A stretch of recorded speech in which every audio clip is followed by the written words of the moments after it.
I think we feel like we have to be true to our one emotion. Yeah. Like I need to be true to being joyful because it's Christmas.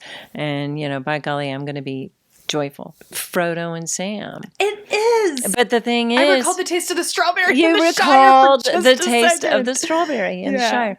And honestly, for us, the beauty of Christianity is Emmanuel, God with us. Mm-hmm. But he didn't walk just as a man, fully God on earth. He died. He was in the grave for 3 days. He resurrected and he ascended. And now he sent the helper with us, who is our Sam.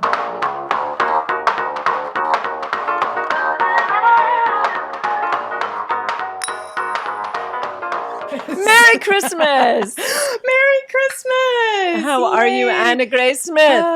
Well, I was deep in contemplation this morning, but after when I first woke up. But now I feel high on life and laughter, and I think laughter is good for the soul. It is. How do you feel?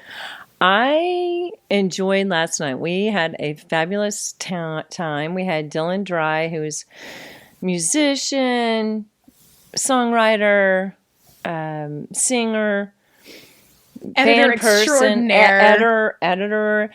We had Caleb producer. Hughes, who is just amazing. He could shred the electric guitar like there's no tomorrow, but he played acoustic. We had a bonfire. We had Sarah, who plays 30 instruments. She is a prodigy. She is a prodigy, and she knows. She's as humble as they come. Beautiful voice. Just beautiful spirit all around. And so we're sitting out on the bonfire. We're watching it. I almost said, I'm too old for this. It's too cold. But I pushed forward and we went out there. And it was really, really a dry cold. But it was so beautiful because we heard the violin just echo over the land that Sarah played. And the music and the songs. And we heard Dylan Dry and all his band play their new music, and it was just a magical night. It felt like balm to my soul. I think that's how I described it to him.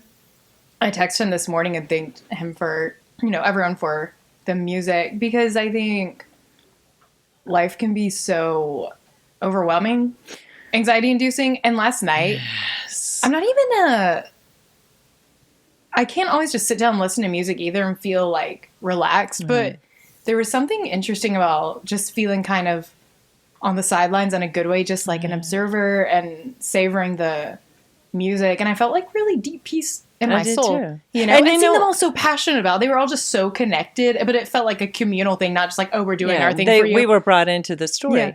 Yeah. But what I loved about it too, I didn't feel this sense of, I need to react this way. I need to pay attention that way. I just deeply was in the moment. I would look away at times and just think about the violin just echoing over the land. It was mandolin. Just, and I feel the like mandolin, I was in Italy again. It was the most gorgeous mandolin I've ever seen. It had inlaid gosh. pearl. I have to do some research on it because there's history behind that sucker. It was a beauty. It brought me right back to being in Florence. And there was a man who was playing guitar. It wasn't a mandolin, but when she was just warming up in the most aesthetically beautiful way, it literally felt like, I feel like in your chest when you don't know if you're going to like cry or feel nostalgic or just feel like really overwhelming.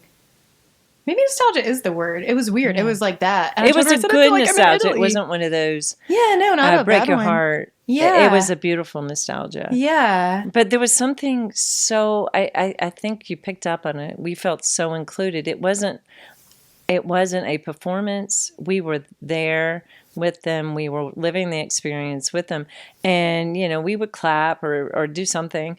Occasionally I would, I don't even know what I did, but it didn't matter because I felt a part. Yeah, it felt so connected. It was so beautiful. When he comes out with this album, because I know they're in the works of it, I 100% will listen to it with my windows down because it's the kind of music where it feels so relatable to the human experience. It's not... It's a story. It is. It's not the cliche regurgitated stuff you can hear on pop radio. And there's some good music out there. I love pop but there was something different about this music had heart. It was so raw. And it had soul, and it was raw, but inviting, and it was delightful. And I enjoyed every minute of it. And then it got too cold, and we came in, and everybody parted and went their ways. And here we come to our podcast. I did something. I looked at my emails, my texts. And did that change how you felt from last night? I started just, because as I told you in another episode, my sister and my brother in heart are going through a really, really rough time. And she was telling me about, and I'd missed her call, but we were out enjoying this evening, and I left my phone rightfully behind, and I missed her call, and her voice, you kind of have to catch her voice when she calls, because she's ministering to her husband. She's tired. They've battled for 24 months of a constant battle, with the exception. I had said 10 months, but it was only 3 months of break. And then it started up again. So I just, my heart just went out for my sister and my brother in heart. And then I started thinking about all the other things that were on top of me. And all of a sudden, there's this cascading effect where you start thinking the things that are wrong with it, and worrisome in the people that you love, where, health-wise, mental health-wise, whatever the case may be, might be going on with them. And so I went to bed. I was like, what, from 100 to, ground zero. And then in the night, we had talked about this. In the night, I said, Lord, please, please, please don't let me battle sleep. Don't let me have breathing problems, because, I have that. I find myself holding my breath, and I catch myself. And last night it happened 3 times. And I was like, finally, on the third one, I sat up. I was very alert, sat up on the edge of my bed. And integrate, it feels like in my head, in my body, I felt like I forgot how to breathe. I can't breathe. And I just remember saying, well, I guess this is it. This one, I guess I'm not going to get out of this. So you're like foretelling your death? Yes, well, it was that. And I knew I was talking to the Lord, like, I guess I'm not going to get out of this one. Like, I'm not going to catch my breath, because it felt like a massive struggle. And then all of a sudden I take a breath. And I just say to the Lord, Lord, I love you so much. There's so much going on. And I realized there's got to be a tie-in to stress with these things that happen. And I said, Lord, could I just get some sleep, please? And it sounds almost sometimes I don't know. I can feel like I'm condemning him for not giving me a perfect life, when he has given me a perfect eternity starting, when I turned 39 and I gave my heart to him. But there are just some days you're just so weary. And then I thought about my sister and my brother in heart, what their cries must be like right now. Just horrible. So that's where, and I woke up heavy on my mind this morning, and all of a sudden it was the financial situation of the country. It was the divide in the country. It was the hearts and minds of people. It just kept spiraling. So I did the smart thing and opened up the book of Acts, which was my reading, and I just kept reading and reading. But you had a Eureka too, because when I woke up, I had 2 voice memos from you. But I understand the vivid dreams and struggles in sleep. I find that within myself, that's when the enemy attacks. I don't want to say the most, but really, I don't want to say it's only the enemy that puts dreams in, because sure, sometimes it's just my psyche and culmination of thoughts. But it's like when you have those dreams, and I know we've both experienced them recently, that feel so spiritually bizarre, and you wake up, you can go from as you said, 100 to feeling this just weird feeling in your chest. Right. Whereas last night I had that feeling in my chest that was light and joyful and really just, I felt soothed in a lot of ways, you know, like I could just fully exhale. Right. And then you think about, you know, you get the text, you open your phone, and it's crazy how one, at least for me, one small thing can bring that overwhelming joy and peace to thinking about not just everything that's wrong in a pessimistic way, but this really deep angst in my heart and soul. Yes. And I know we've talked a lot about that on our podcast episodes, like how we've dealt with anxiety and winter melancholy, seasonal depression. But when you have one piece of bad news or even a dream, it's like this domino effect. And for me, at least, it feels like this mental racetrack of deep anxiety and fear over my life, over things that haven't happened that I thought should have happened, that it feels like this impending doom around the corner. It does. Yeah. It spirals. It does. And it's weird that it happens so quickly. And around the holidays too. Which is funny because I think there's almost this assumption of how you should feel during the holidays, and especially on Christmas, that there's this expectation to feel warm, fuzzy, and there's nothing wrong with that. But I know for a lot of people, even today, are experiencing a deep struggle with, you know, maybe failed expectations of life. Maybe it's loss. Maybe it's the love life they wish they had, they didn't have, which Dylan Dry and his crew wrote a fantastic song about that last night. And I was like, okay, this is kind of a lot to, you know, and relatives, loved ones who are sick and who you're having to watch crawl through the fire, you know? Yeah, that's really good. Yeah, it is. I think it also, it brings up, like you were saying, it brings up all the loss that we have. Yeah. You know, and I mean, this is not anything unusual. This is not fresh. Everybody knows it. But it's still stunning to you. Because when we celebrated Thanksgiving this year, it was the 5th one without my mom. And so all I could think of is, why does everything happen now around Thanksgiving? You know, and it's odd because I was very, you know, can you be joyful during these hard times? I don't know. I think so because I am.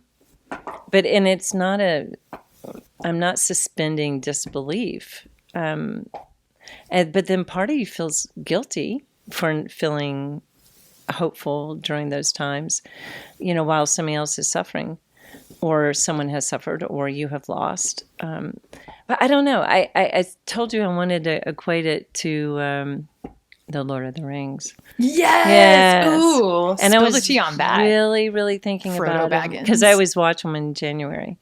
I watched that from The Hobbit on, and I know all you readers out there are JRR fans. I love you guys. You are my heroes. I've mentioned this before, but I just cannot read his books. I'm going to try The Hobbit. I will try The Hobbit in 2024. The movie, I am indeed a film over the books person. Yes. I've read one. We are far less people than the people who read the books. So I will say I will try to read The Hobbit in 2024. But I was just thinking of the last movie of The Lord of the Rings, and I can't remember, The Return of the King. And for some reason, I thought about this part sometime during this period of going from wonderful hope to, you know, crashing down. I was thinking about them climbing the actual climb up to the mountain of Mordor. And there's this moment where, you know, it's really well done because it's just, you know, in any movie, it's like they get there, and then of course they slide down 10 feet. Right before the ring slips from his finger and its finger's bitten off. And this was even before that. Before that. So they were on the outside. They weren't even near the fire. Oh, that climb. And you see them out and you think, okay, guys, 10 more steps. And then you look and it looks unsurmountable. I feel so dehydrated during watching these scenes, but that's the part I want to talk about, because I'm thinking about Sam, who was definitely an encourager along the trip, all along. And Mr. Frodo's, but he comes out, I'm just the gardener. I'm just the gardener, but he's more than that. He's really an encourager. So they're standing, and I can't remember the exact, because I haven't watched it for 2024 yet, but there's this moment where all hope is lost. All hope is lost between both of them. There's this low point that even Samwise Gamgee is without hope, it seems. And Mr. Frodo says something about they're thinking about the Shire, and I can't remember what he said, as I've forgotten the taste. I quote that. I can't recall the taste of strawberries. Yeah. That's exactly it. Oh my gosh! But something in Frodo's lack of honesty and his statement, and it wasn't even a lack of hope at that point. It's like a total, you can't remember the goodness of hope. You can't remember what savoring anything feels like. Because it's all been such a battle. He's the psalmist. He is. For a moment. He's the psalmist, but there's one who also is alongside him. He's David and Jonathan. Yes. And I think that is the moment, and I don't remember how it works out, but in my head it worked out. I think that was the moment that Sam got his hope back, in the sense of, we are going to do this. He got his encouragement back. He was like, okay, my Mr. Frodo can't remember the taste. We may not get out of this, but we're going to do something. And when he says that he can't carry it for him, but he can carry him. Oh my gosh. I mean, it gives me chills. It gives me chills, but it reminds me of the battle. It reminds me of the battle. It reminds me that even in the hopeless, there's something else there. We're talking right now about being in the hopeless. But there is something that eventually triggers hope. But it takes a while. I mean, you think about the whole story of them walking in Mordor. Every time they end one of the movies with the shot of Mordor, you're like... It's never... Then he goes in and his dang finger's bitten off. And you're like, okay. But... We have a phalange. I know that was... a cold piece of gold on it. It was like, stitches, someone... and a frog human-like thing prowling around. That's true. Yeah, he was kind of froggish. It's almost like... During seasons of trial, grief, hardship, where it's almost like your brain can't remember what goodness is like. No. And I know we've each gone through that ourselves. People in your family are going through it, like, right now. Yeah. Where it's, you've experienced goodness, and that you've experienced the sweetness of it. But when you're walking through the fire, all you feel is the fire. You don't feel the cool breeze. You don't feel the refreshing spring rain. No, it's dry. It's volcanic. It's black rock. It hurts. My sister was talking about a physical pain that she had on her shin. She couldn't even remember where she got it. They were both, and she had given me permission to talk about this. They both... He couldn't get out of bed because he has been such a warrior fighting this. And you could just tell, I'm done. And he's been Frodo and she's been Sam. And there does come this point where you can't remember. And to hear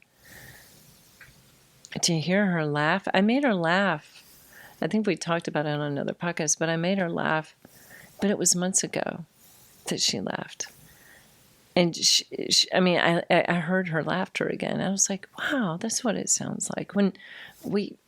That's what we're known for. Even on Thanksgiving, years ago when we were young adults, we would sit at the Thanksgiving table when my dad prayed, and we'd kick each other.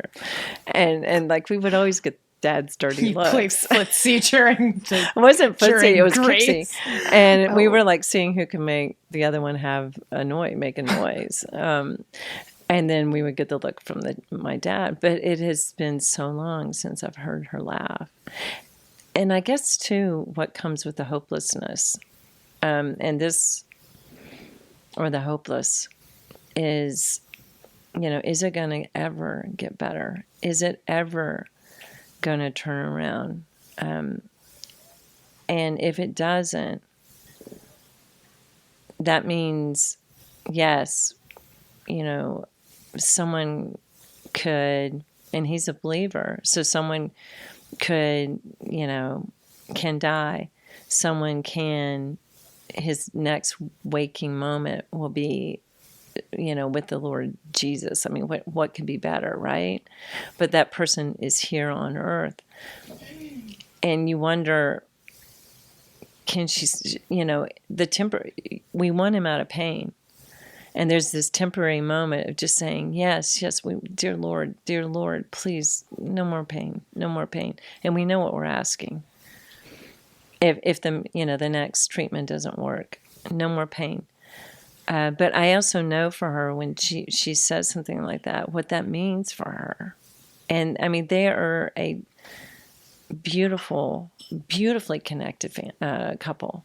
And, and I had to remind her, I said, Robin, it's not over. It's not over. It's not over. Because she kept talking about their retirement and walking it together. I said, Robin, it's going to be even better than you ever asked and imagined. And we may have mentioned this in one of the podcasts, but she's going to, I said, you're going to be walking with Lee, with the Lord, in heaven, and then on the new earth for an eternity.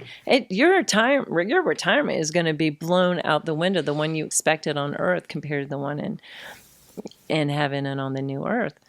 But it's so hard to wrap, because we've never experienced eternity, wrapping a mortal mind around that. But she received that for a second, but then you get back in the nuts and bolts of life and death. Yeah, but finish what you were saying. No, I'm just echoing what you're saying, because I think that as humans having a very human experience, even though ultimately we're spiritual beings, right. We were created for eternity, but it's almost like we can't even process what the eternal life will be like, because we've only experienced the brief human experience, not to sound overly philosophical about it. And I think there's something too with people who are experiencing pain, loss, grief, whatever that looks like, whether it is experiencing loss in the form of a breakup, of divorce, a separation, death. It's something where I think when you're walking through that fire too, it almost feels like, I have not experienced this exact situation. I've experienced loss in my own forms and fashion, and grief. Very different. We've each experienced that in different ways.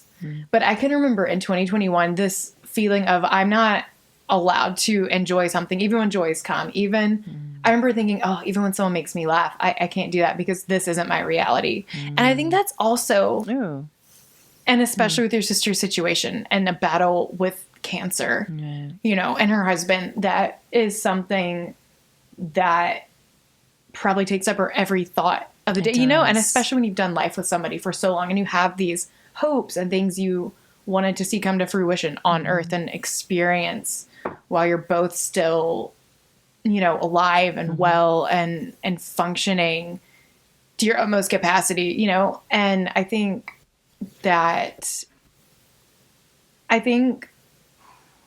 it's perfectly natural to grieve and to feel it. But there's the one part of, I think, culture that says, but you should always find the positive. And I'm an advocate for being able to have joy when it comes, but also if you don't feel it when it comes, and especially around the holidays too, when everything is merry and bright, not that there's anything wrong with that. And if you can savor it. But it's also okay if you need to cry, if the warm fuzzies don't come. And I think that when people are walking through grief and hardship, it's okay to sit with those feelings, not to let them consume you forever. Right. And they're not forever. I've said it before and I'll say it again. I think of emotions as like visitors, which sounds weird, but you know, I don't think there's one particular emotion we should feel all the time. There's a place for joy. There's a time for sadness and grief, you know, and grieving with those who grieve. But I also think that I think it's interesting because how do you experience joy when you're going through something that's so hard? I know your life, you've lost loved ones in very different forms, earthly forms and eternal forms. I mean, how did you go through that? Because you're someone who I would look at, whose life I would look at and think, wow, not that I think you walked through the fire and you didn't walk out unscathed, but there was always a deep hope within you through them. You know, that's a good question. Well, looking back at my childhood, no, and I say that jokingly. There was a lot of childhood things that stayed with me, as I've stated before, that there were different deaths that really affected me as a child, and I did not know what to do with them. So, but as an adult, I have seen, and it happened, you know, when I was atheist, it was very bleak. It was very, very bleak. And I really had to anesthetize it. You know, that's hence the alcoholism and all that. Because, you know, the hope is, when you're atheist, the hope is in this world. And when this person or event happens, it's over. You know, it happens in this world and that's it. You're not going to have another chance at that. So it's a very bleak existence, as it should be. I mean, you know, waking up in the middle of the night wondering where you're going to be when you die and that you're just going to be nothing. There's no peace in that. There's no peace in it. You know, waking up now as a Christian and knowing there's people, you know, who I love, you know, if they die, God only knows where they're going to go. But at the moment, it doesn't look like heaven. So you know, but the joy thing, I think, it really did come, you know, let the Lord be, he's the joy of my strength, the strength of my joy. Which one is it? I can't remember. It's same thing either way. Yes. He's the joy of my strength. He is the strength of my joy. Yeah, I never thought about that. It's really an equation, isn't it? It is. But I think that's what happened when it started happening then. So to walk through certain deaths and then to walk through, you know, a divorce in later life, you know, a lot of times I think it's interesting what you talk about emotions. I don't think they catch up with you right away. I think it takes, well, at least for me, it takes some processing. And I'm not even so fast and so back to back. They have happened back to back. So it was, as my sister knew, like we couldn't even catch our breaths and understand the first, and there was the second, and then there was, after that, there was a separation and a divorce, and there was, you know, sadness on the way that happened. And there was ugliness, and then there was doubt of the whole relationship for 31 years. You know, I don't know quite if I've caught up to all those emotions. So I'm using as much writing as I possibly can to work through them. Do you still feel like you're processing I think 6, 7... I think so. 31 years. Absolutely. Yeah. And part of me, I really was... I wasn't mad at God. I was mad at myself for thinking, you know, how could you be so blind? And why were you so blind? And why couldn't you pay more attention to this part of this? And why did you believe certain things when it now is all suspect? I I was really mad at myself, and I did a lot of kicking and stomping against myself, I guess. But at the same time, after I did that, I had to remember who Christ said I was. And that during that time, I must be very stubborn. I know I'm very stubborn. The Lord I needed to go to certain pits so that I would turn to Him. I really did. So, I mean, I was 39 when I came to Christ. I knew I had run out of runway. There was nowhere this airplane was lifting off anywhere. After looking at all the other religions and all the other things that I could do possibly, I had run out of airspace, and there was only one true thing. And I know it's cliche to say it, but everybody else says do. He said done. That's so, wow. And that's what changed it for me. Do you feel like it wasn't a work. He did the work. Sorry, I'm like, sorry. No, I'm curious though. Do you think that the holidays, do they feel harder for you, or do you ever revisit some of the stuff you were just talking about during these times? Like, is it happy for you? Is it sad? Do you feel like you're trying to find a balance? I know, I have to admit, there are sad times. Yeah. At Christmas time specifically? And here's my little brief interruption as a parent. Parents, and I talked to you about this earlier this morning, parents, the biggest gift you can give your child, your adult child, and your adult child's in heart, their families, is to say, look, we don't have to celebrate on this day. It's just a day. We know Christian, we celebrate Christmas, but we also know December 25th is not definitive. You just stepped on 1,000 people's toes. But no, it's true. Yes, it's true.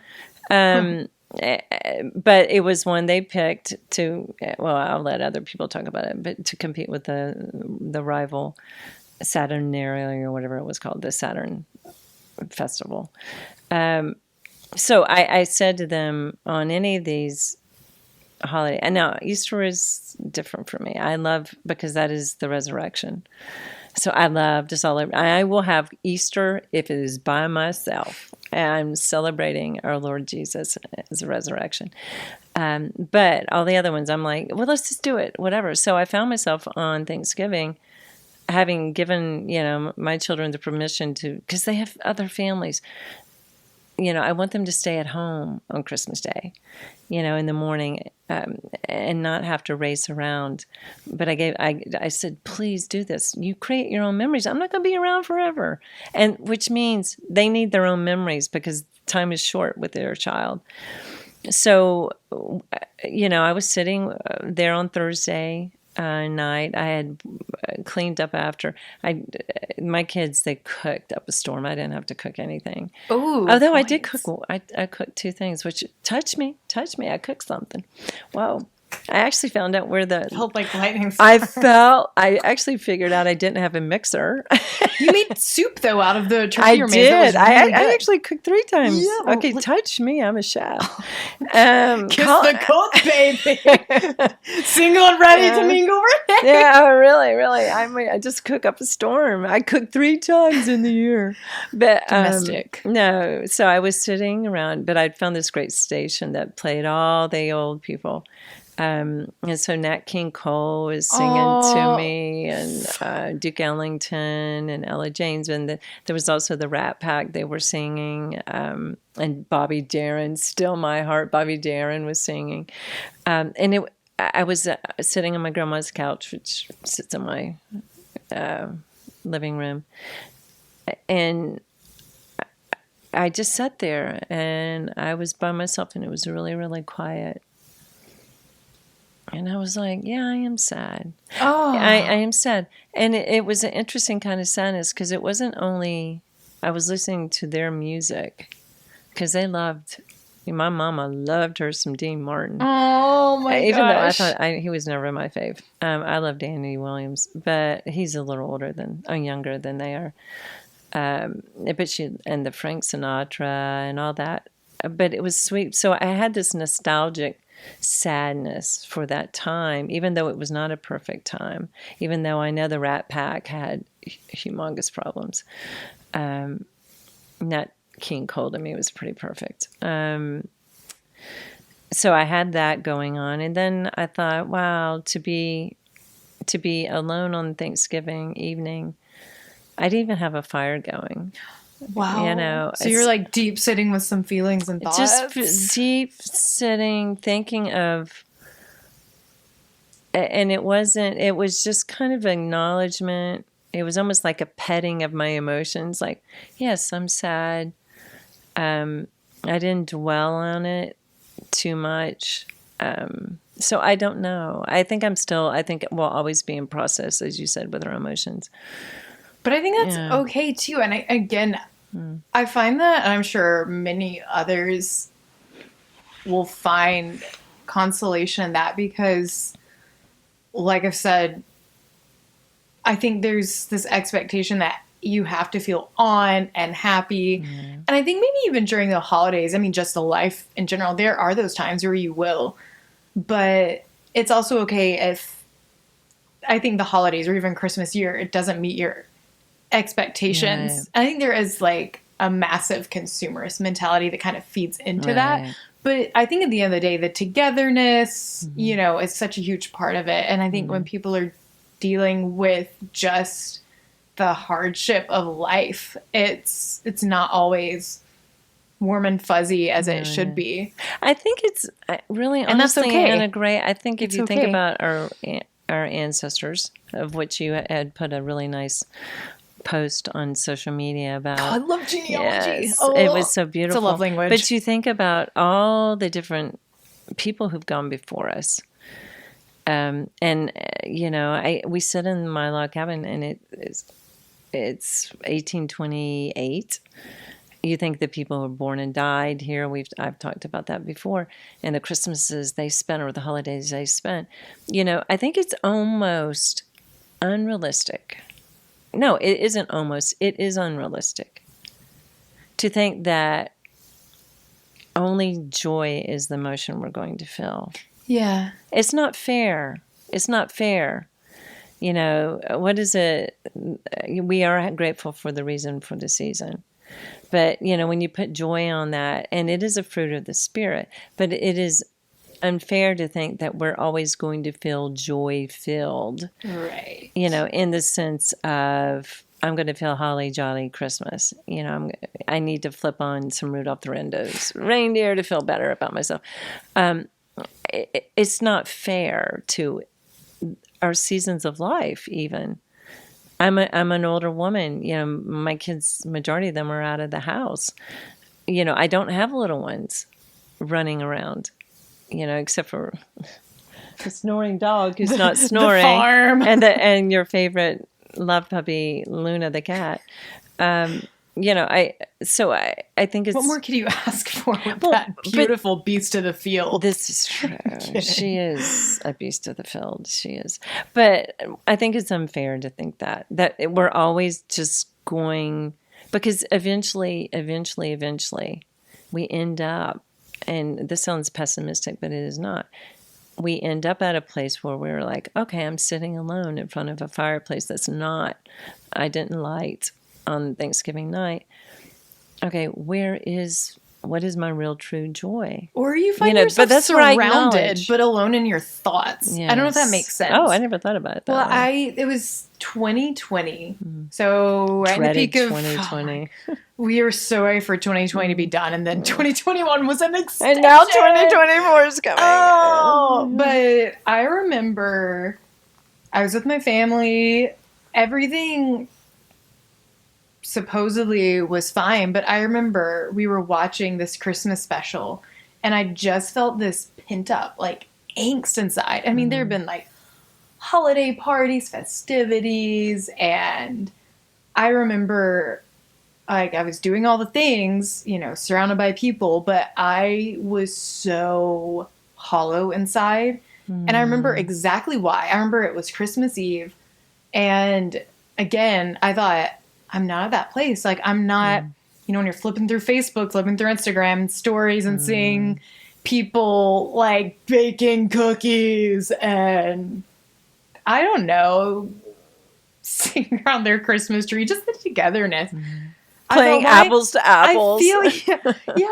I felt this sense of guilt for not feeling there. I'm thinking, am I not appreciating the people in front of me enough? I'm like, no, I'm grateful and I appreciate my family and the times, but why do I feel so depressed? Because I do struggle with seasonal depression, and the holidays, for whatever reason, tends to magnify it. I think it's true. But I remember it was Christmas Eve, and it was hard for me to even sit through this Christmas special.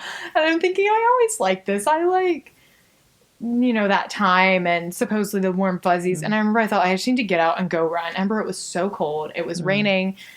And I remember I went out in shorts and I threw on like a hat or something. I was like, I just need to run. Like, I need to it was like, I couldn't even be present like with my family because I was so consumed by this stuff eating at me. Right. And so I remember I was running in the rain. I could see Christmas lights around the neighborhoods twinkling that I was running through. It was like, is this when you were in my neighborhood? No, this was 2020. So this was around Wellspring. That's where I go to church. Shout out to Wellspring. I was running around that neighborhood. So just small and local. It was pitch black outside except for some street lights. And I could see the rain, and the street lights. And I remember my fingertips started to go numb. And I just felt this dreaded hopelessness in my spirit. Because I remember my love life wasn't where I thought it would be. I was talking to somebody at that time and I wasn't getting the commitment I think I was hoping for. I wasn't getting the answers I was hoping for. I wasn't in my career that I was hoping for. I was crushed by COVID and the stuff that had shut down. I was still living at home in my childhood bedroom. And it was like this list of just expectations where I thought I would be that weren't happening. It was around that time, too, that I think Boris Johnson, the UK borders closed, and I was supposed to be going there in January. Oh, that's right. It felt like a slap in the face. So I was, again, you're surrounded by people, by love, and yet I felt so alone in my thoughts and guilty for feeling even that. But I remember this song came on, and this was one of the first times that I really deeply felt Emmanuel, God with us, because the song shuffled onto my playlist when I was running because I was sad. I was really deeply sad and I felt like I lost the memo. All my friends were getting married, getting engaged, dating, and here I was confused in my love life, my personal life. I wasn't anywhere in my career or artistic pursuits I wanted to be in the slightest. And this song called My Prayer for You by Alicia Turner started playing. And I remember there's this one lyric in the bridge that says, it says something along the lines of, he's closer than a brother will ever be. And it's like this song of blessing over you. I highly recommend Googling it and listening. I will. But I remember there was something that snapped in that moment where I felt this deep sense of everything's going to be okay. Like, it's going to be okay. Your expectations aren't reality right now. And that's okay. It's okay even to experience the deep gut-wrenching feeling of, reflection, because I remember I was reflecting on a lot too of the things that had fallen through in life, like a breakup and just a lot that was supposed to happen that COVID crushed and shut down. Even looking forward to things ahead, it felt like I was at this standstill, this permanent standstill, and could literally do nothing. I could do so much, but mandates and things did not allot for it. But I remember when that song came on, and I don't know, I just felt this deep sense of hope among the hopeless. And I mean, it wasn't even like I lost somebody to death or divorce, these like really, really heavy things. For me, it was my own expectations and just reality not matching that depiction.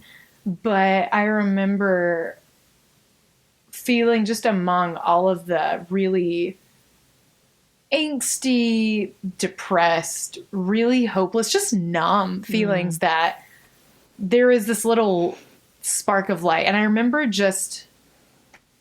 writing about it too. And kind of those second wins you get. Right. Much like I'll feel in a run where I'm like, I can't run any further. But suddenly it's this spark where I'm like, I'm still going, and I actually feel better than I did 8 miles ago. Right. And I see that's such a life metaphor, because I think there are those times where you think, I can't take another step. I have exhausted all my efforts. And that second win comes. And I think you have to cling to it so tightly when it does. And, and I think it's okay to savor it too. Like, because again, I would think in my head, oh, I can't enjoy this because all the stuff in my life hasn't come to fruition. So until life looks like what I want it to look like, I can't enjoy anything. Like, that's my weird, freakish subconscious thought. Well, no, I think we feel like we have to be true to our one emotion. Yeah. Like, I need to be true to being joyful because it's Christmas. And, by golly, I'm going to be joyful. That's so true. I am sad, therefore I'm going to make sure everybody knows in the world that I'm sad. And honestly, sometimes that's real. Sometimes you can't help it, but sometimes there's a point where you're living in that, and you got to go, okay, why am I living in this? Yeah. But what you're talking about, that wind, that's Frodo and Sam. It is. But the thing is, I recalled the taste of the strawberry. You recalled the taste of the strawberry in the Shire. And honestly, for us, the beauty of Christianity is Emmanuel, God with us. But he didn't walk just as a man, fully God on earth. He died. He was in the grave for 3 days. He resurrected and he ascended. And now he sent the helper with us, who is our Sam. He's our Samwise Gamgee. He's just like there. So I mean, I just switched from being Frodo to Sam all of a sudden. But you can do that. But that's just it. And I think that is what happens. I think in those moments, I think it's okay for us to have these moments because they're just real. They're just real. There are people all over the world who are missing people. We all are. And then for us to think that a Hallmark movie is going to make it all better, it is a temporary fix. But they can be enjoyable. We can enjoy that. Well, not necessarily me and Hallmark, but Netflix had some really interesting, cute movies. But I think to be realistic in it is where we need to be. But at the same time, allow for the mystery of Christ, because he always sweeps us off our feet. He really does. And I think in those times you least expect it to, especially when you think that the all-consuming reality that you're going through feels almost like a death sentence, or the sense of permanency, or even the state of just impending doom, like bracing yourself. Right. And I think it can be hard too, because we're such tangible people. We want to see it, touch it, hear it. We're wired by our 5 main senses, and God is spiritual. We can't see him with our eyes. We can't hear him with our ears. And I know for me, I think so often, if I could have just actually seen Jesus in the flesh. And they think about Thomas, where he still was like, wait, let me see the holes in your hands. Let me see this. Let me see that. There's not enough fruit. That would be me. And then when he saw Christ, what did he say? No, I don't need to see any of that. Yeah. But I think the whole idea of God with us is, at least for me, when I've experienced the weight of that, where it defies my sense of logic and senses. And yet I know deep in my soul that he's with me, and that there's this sense of compassion, and that he is that second wind, He is. I don't think we always equate it to that, but I mean, where else can it come from? Right. It's like coming up for air, taking an exhale, finally. Well, Randy Alcorn always says, don't live in the dot, live for the line. And good. And then my Sunday school teacher, Roger Bailey, and I know I've brought this up before, he says, we don't know where we are on this linear time frame. I don't know if I said that right or not. But you're good. I'm also checking to make sure this is recording. Yeah. Yes, it is. Okay. We're good. Dylan, you can cut that smidge bit out, but continue. But so we don't know where we are. But he always says, right now you're in the middle. And so I think about Frodo and Sam. no matter where they were on the road to Mordor, they were in the middle until the deed was done, until the ring was cast into the fire. They were in the middle. And I think that is the point right there is, I don't know why we walk by faith, not by sight. He who lives in us is greater than he who is in this world. So I do think he does bring us that second one, that the smell of strawberries. Yeah. And I it's a beautiful Christ-like fragrance. It is. It's the best. And I think that's where we ultimately have to land when we're hopeless, because he's the only way we're going to have hope. I mean, I lived this life, a very long life, as an atheist and as a Christian, and I know, the Macy's Day Parade's not going to do it for you. All the things I think that are tangible too, that we tend to place our hope in, like a person, place, thing, activity, and those are great. There are things that I think God has wired us up so beautifully different to utilize these different things that bring joy, but ultimately, at the end of the day, all of those are perishable. Everything in the world is perishable. He's the only infinite being that there is. There's not a limit or expiration date on him. Yeah, isn't that beautiful? Yeah. No, you think about the real reality of this world, and he's it. The thing that you cannot see, but you can see, witness to all around. And so it's just, that to me is the magic of Christmas. It's that little kid feeling. We were listening to their song last night, which spurred off a lot of memories. But I remember Christmases when I was young. I would get up in the middle of the night, drive my parents crazy. And just want to see if Santa Claus or whatever we talked about. I guess at that point it was Santa Claus, or I already knew. And I would sneak in and turn the Christmas tree on. And this is when those big fat bulbs were there. And Mom had she had endured us putting icing on, but the icicles on, those little tacky tinsel things. Yeah. But she would go back and pull, our glops off and just have one on each branch. Because she came from a poorer background, and so she loved things that were just perfectly coiffed. And so I would cut the lights on, and inevitably my parents would eventually find me in there. But it wasn't the gifts, it wasn't, and I didn't know what I was looking for at that time. But it was Christ, because I would just sit there and I would just feel this magical feeling of just wonder and expectation. Not of the presence, just that moment. Even then, he knew I would need to remember that moment, because it was just pure hope and joy. And it wasn't about a thing. It was about him, a person. And I had no idea at the time that's what I was looking for, but that was the feeling I had.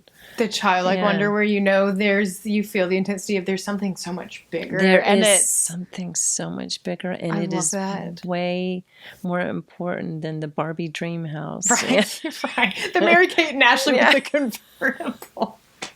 So I think that is the way we do it. And see, we do it with laughter. Yeah. And we do it with tears. It's very Ecclesiastes, It is very. I think it is. I think this whole year has been Ecclesiastes. It is. I think that's why Ecclesiastes is like my favorite. Yeah. One of mine. Yeah, I love the end. Fear God and keep his commandments. It's pretty clear. We've done that before. But so what is the moral of this story then? Of Christmas, of our Merry, Merry, Merry to wrap Christmas. it up in a bow. To wrap it up in a real bow. And our great efforts to wear red today. Yeah, we're really branching out. Yeah. Well, I feel like you wear red and you wear bold colors. I'm black and white, black and white. Well, the red sometimes scarf. a splash of coral or green, black and white. The moral of the story is, I'm going to ponder this for a moment. I'm not going to be good at making it neat and tidy. Because hope isn't like a moral. No. Is it? It's a feeling. and a way of life.